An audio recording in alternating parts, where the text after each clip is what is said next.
Either the same or different? They have to be different, yeah? Because I'm comparing and contrasting, so they have to be different. Now, here you go. Okay, intensive reading. Now, this is what we do. This is the typically the goals of intensive reading in the language classroom. Just look at the word list, L-I-S-T. It's an acronym, L-I-S-T, and that summarizes what intensive reading is all about, what the goals are of intensive reading. I borrowed this from a colleague of mine from New Zealand. Name is John McAllister. I think he's a nice man. It's written a lot. Is it from John or is it from you?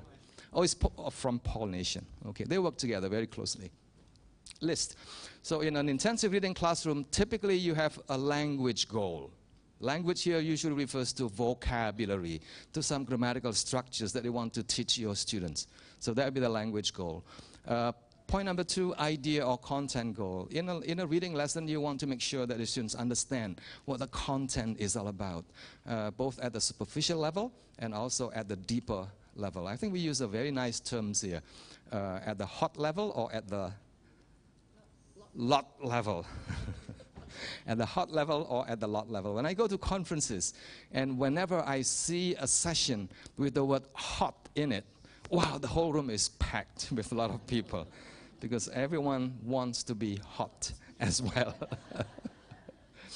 So idea is where you can get across, a lot of interesting things about how to understand the content of the text at the deeper level, at the more critical level, and things like that. Intensive reading is also the place where you want to teach skills and strategies. Skills and strategies. Can I ask you to just mention one skill that is very, very commonly introduced or taught in the reading classroom? Skill. Yes. These are the two most popular skills, skimming and scanning. Okay, skimming and scanning.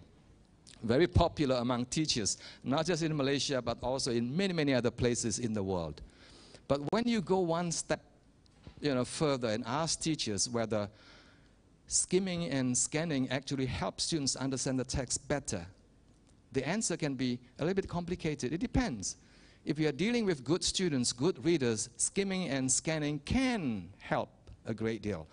But if you work with lower proficiency students, skimming and scanning may not be the most helpful skills to teach these students.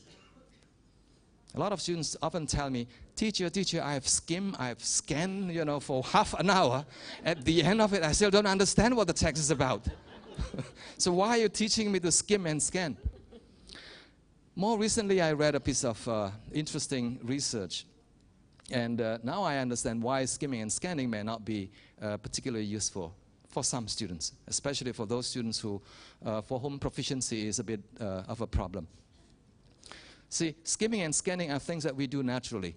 You walk into this room, you skim and scan. Ah, that's my friend. Ah, that's my friend. You do it naturally. So deep in their heart, the students will tell you, teacher, why do you have the skim? I know how to skim already. Scanning also I know how to do. If I show you 10 photographs, I think you will be skimming and scanning so fast and then be very disappointed when you can't find your photograph in there. And that is skimming and scanning. Students are very good at that. And finally, it's text and thinking. So these two areas often become the goal of the intensive reading instruction. The text structure, how information is organized, whether it's a narrative, whether it's a recount, whether it's an exposition, that is something that usually becomes a focus of your instruction. Thinking also, higher order, lower order, inferencing skills, synthesizing and things like that. So these are things that are typically the object of instruction. Extensive reading, on the other hand, is different. The acronym is different. We are looking at read, not list, but read. The first R stands for read quickly. Number 2, with enjoyment. And number 3, with adequate comprehension, not detailed comprehension. As long as you get the whole gist, you are fine. Enjoy the story, enjoy the storyline, and that's there is to it. That's what there is to it. And point number 3, the last one is important. You read the text in such a way so that you don't need a dictionary. If you do need a dictionary, that means something is wrong. And usually the problem is not the students, the problem is the text. The text is wrong. But teachers are very open about this a bit later. So that is the goal of instruction. What about the materials that we are using? Are they the same or are they different? The answer is obvious, they're different. In intensive reading, the text is typically very short, 1 page, maximum 2 pages. And when you ask teachers, why does it have to be 1 page long? It fits nicely. I only have 30 minutes, and in 30 minutes I can get the text done with my students. The difficulty level usually is at the stretch zone, slightly above, but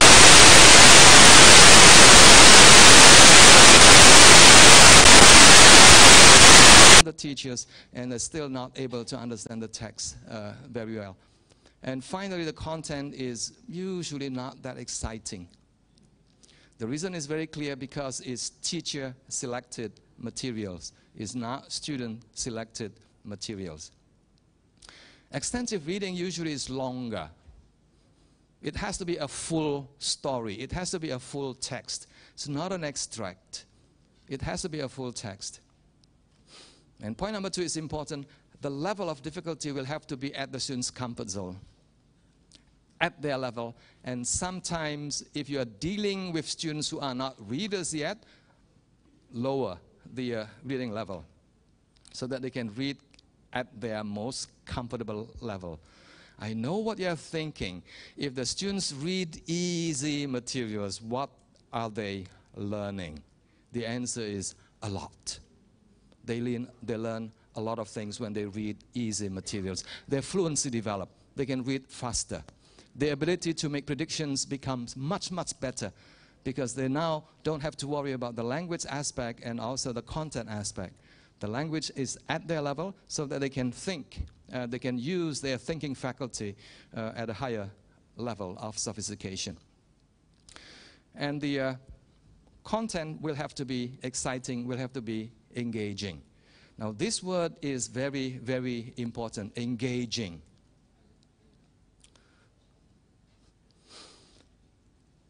I don't know if you're familiar with Tom Linson. I think he has come to Malaysia a number of times. He is the #1 guy in the area of materials development. And this is what he has to say. And that Japanese lady is his wife. What's her name? Masuhara. Hitomi Masuhara. Very pleasant people. This is what they said. Materials should engage the emotions. Underline that. Materials should engage the emotions, the feelings of the students. Remember, we are talking about language learning. We are talking about language acquisition here. We're not talking about higher order thinking skills or anything. We are talking about the process of acquiring an additional language like English or maybe Spanish or French or whatever. The materials will have to be engaging.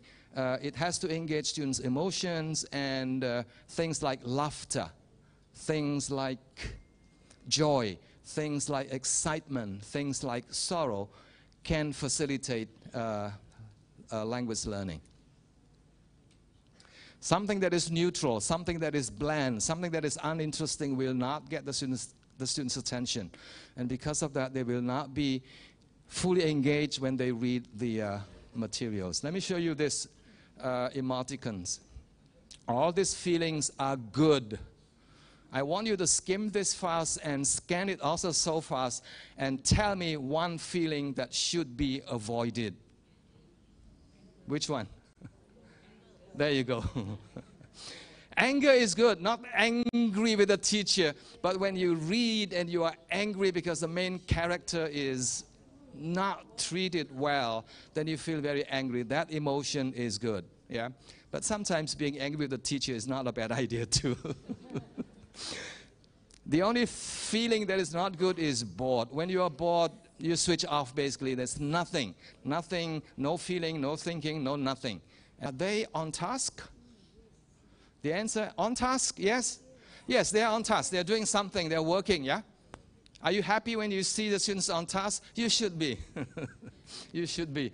The next question, though, is interesting. The next question is, are they really engaged? They might be. They might be, but we don't know. What about these kids? Are they engaged? Are they on task? They may be on task. They may be engaged. We don't know. We need to find out more about what it is that they are actually doing in their reading. Are they engaged? Are they on task? The answer is, I think they looks like they are very engaged there. What about these two kids reading when the lights are already off, then they're still reading? I think they're not just on task because no one is giving them a task because they want to. They read because they want to. I'm sure you have had this experience before. You pick up a book and you stay with the book until the lights are out. No, until midnight, and sometimes even, until the wee hours of the day. This is on task, engaged, maybe both. But the girl is multitasking. I mean, she's reading, she's checking her mobile phone and things like that. But the fact that this teenager has a book, it's something that is fast disappearing in our society. It's a bit sad. I really, really am very happy when you see kids carrying books and reading on the bus, on the train, and in many other places. I came across this book recently. You should get a copy of this book. Ask the ministry if you don't have money. I'm sure you have money. This is a very nice book that I picked up recently. But the title is a bit, overbearing. The title is a bit like a commercial, kind of book. 17,000 classroom visits can't be wrong. It's like those toothpaste company advertising their product. 1 million teeth cannot be wrong. Use Colgate, that kind of thing. This is interesting. The writers are senior educators or educationists working at the Ministry of Education there in the US, for example, if I'm not mistaken. So they visited many classrooms and they asked these questions. Are students really, really engaged in their learning? This is what they found. Good news, only 3%. A small percentage of the students is off task. Good news, when the students are on task, you're happy because that means more annual bonus next year. Are they on task? Yes, 91% are on task. Very good. But when it comes to the question of whether students are really, really engaged, it's very tiny, only 6%. Only 6%. I know when you say, you know that engagement is a precondition for deeper level of learning in the classroom. The writers did not just stop by asking teachers whether students are on task or engaged. They actually asked further questions. And these further questions would help us understand really, really well what it means when we say students are on task or whether students are actually engaged. The first one, students can tell you what they are doing. And that shows you that they are on task, yeah? There you go, very high. They can tell you what they're doing. Hey, I'm finishing my worksheet exercises. Where the students can tell you what they are learning, the number drops. So what they are doing in the classroom, they know. What they are learning, not very sure. They may be able to tell you, I'm learning math in my classroom. But that's about all. The next question is interesting. Students can tell you why they are learning what they are learning. The number drops even further to 9%. And when you ask students whether they can tell you what success in learning a certain lesson in the classroom is like, yes, it drops even further. So the data actually match what we saw earlier on, that only a small number of students are fully engaged. What does engagement mean? These are what engagement means. When the students are engaged, they are interested in their learning. When the students are engaged, they are curious in their learning. When the students are engaged, they feel optimistic about their learning. I learn, I want to try hard because I know that I will be successful. That feeling is extremely important in the classroom. Leslie yesterday shared with us a quote from, was it that guy, the genius guy? Einstein. Yes, I'm not a genius, I'm not the smartest person in the world, but I am a very, very curious person. Curiosity is the mother of all learning. Is it learning? Knowledge? Creativity? Knowledge, yes. Curiosity. Now, very often when we walk into the classroom, we start our lesson, the students usually are not that excited about our lessons. They're not that curious, especially when you begin by saying, good morning, class. Let's open page 10. That's the end. That's the end. That's the end of the learning journey for the students. Let me show you some pictures that I took recently when I visited a number of primary schools in Singapore. Reading is a big thing now in Singapore. It has always been big, but because every other year there's new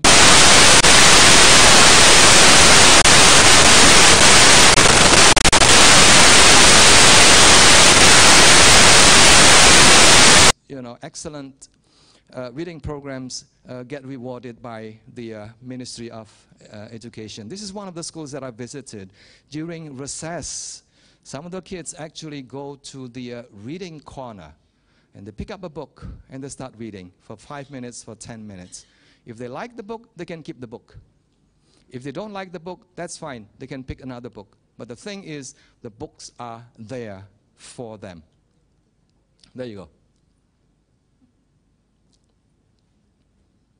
So I've just covered the goals and also the materials and the importance of engagement.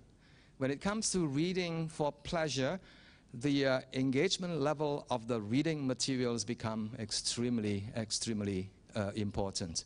I'm now going on to the next bit, which is tasks and activities. Are they the same or are they different? That's another trick question. Are they the same or are they different? Please say different. Different, yes. Okay, here you go. On the left-hand side, I think most of you who have been in the classroom teaching primary school kids or teaching English, I think you're familiar with this. I don't need to go through this. This is very, very, very typical. There's a pre-reading, there's a during reading activity, there's a post-reading activity, and you have to end your lesson with 10 comprehension questions.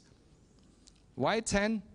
10 is just nice. 9 is not a complete number. It has to be 10 comprehension questions. What about extensive reading? You'll be surprised you don't really teach extensive reading. You just let students enjoy the reading. You make sure that you provide interesting reading materials for the students. And you may want to encourage your students to take notes. What notes? Up to them. Sometimes they may need help, but most of the time it's the students who take notes because they want to. Hey, teacher, I want to write down this sentence because this sentence is so true of what happens in my family. I want to be able to use this sentence in my writing next time. That kind of learning is possible with extensive reading, when the students take notes because they want to, not because they have to. Which one is nicer? The students learn because they want to, or the students learn because they have to? Wrong. It has to be a little of both. If they want to, they will do suka-suka things all the time. Sometimes they need guidance, they need directions. That's why the ministry hires us in the classroom. Yes, 10 minutes. Yes, thank you. Assessment. What about assessment? Do we assess our students? Yes, we do. On the left-hand side, we assess quite a big deal. The assessment usually is quite formal. You set aside time for the assessment, and usually you follow Bloom's taxonomy, lower order and higher order thinking questions. So in other words, the focus of your teaching is helping students to be able to think more deeply, more critically, and things like that. In other words, you are teaching a lot of thinking. I have nothing against this, but when we talk about language development, I think we need to keep a balance between teaching thinking and allowing students to develop their language acquisition. On the right-hand side, the extensive reading is rather informal. Sometimes you can just have a chat with the students, casual chat about what they have been reading. Students may keep some reading journals. They may also do book sharing in the classroom. And there are many, many other activities that you can organize with reading. What we want is for the students to provide not just thinking questions, but to get the students to respond to the reading on a more emotional basis, on the feeling aspect of things. I think in education we focus a lot on this. On the left-hand side, it's not a bad thing, it's a good thing. We want our students to be thinking, yes, yes, yes. But when we work with students who are still developing their literacy in a new language, I think we need to keep a balance, because the research is very clear that the right-hand side here are the kind of responses that will help the students to develop linguistically and also in terms of their overall proficiency. 4 down, 3 more to go. Number 5, what then is the role of the teacher and what then is the role of the learner? And number 6 is, what is the theory behind all these discussions about intensive and extensive reading? And finally, what is the impact? What is the research evidence to say that the impact on learning is different when you do intensive or extensive reading? This part is very straightforward. The left-hand side is teacher-directed, so teacher does almost everything. They organize the lessons, they prepare the materials, they prepare the tasks and activities. On the right-hand side, it's more learner-driven. Initially, of course, it may be a bit difficult to get the students to read and select materials. This is where you need to come in and provide guidance. But eventually, gradually, it's the students who make that decisions in terms of what books they want to read, in terms of what they want to do with the books that they have read. So, what is the role of the teacher actually? The big role is this, as a motivator and as a model of a good reader. Teacher, this is very straightforward. You know this. If you want the students to behave, you have to behave. You can't tell your students, please behave, but you don't behave yourself. In the same thing with reading, if you are not a reader, if you don't enjoy reading, it's difficult for you to tell your students to read. You can't give what you do not have. So that is one of the most important roles of a teacher in an extensive reading lesson. In Singapore, again, this is in Singapore secondary school. In Singapore, the teachers in those schools are encouraged. In fact, they have to. I mean, the school makes a decision that the teachers have to read, and they have to share their readings with the whole school, basically. So every now and then, the teachers would read, and they share, what they have read in a book display like this. And that will send a very strong message. Hey, kids, I read. And so should you. I read, you read, everyone should read together. Here is another teacher. Yeah? Now here is a piece of advice. This is another book that you should buy. It's not very expensive.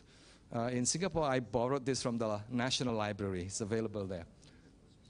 What is interesting to me is that the book was written by a teacher, a primary school teacher. And to me, that's more believable. This is what she says about reading. She is a big reader, and she organizes her lessons around books, basically. And this is what she says. Students will read if we give them books. The books will have to be available. The time to read. And the encouragement. It's not just a casual encouragement.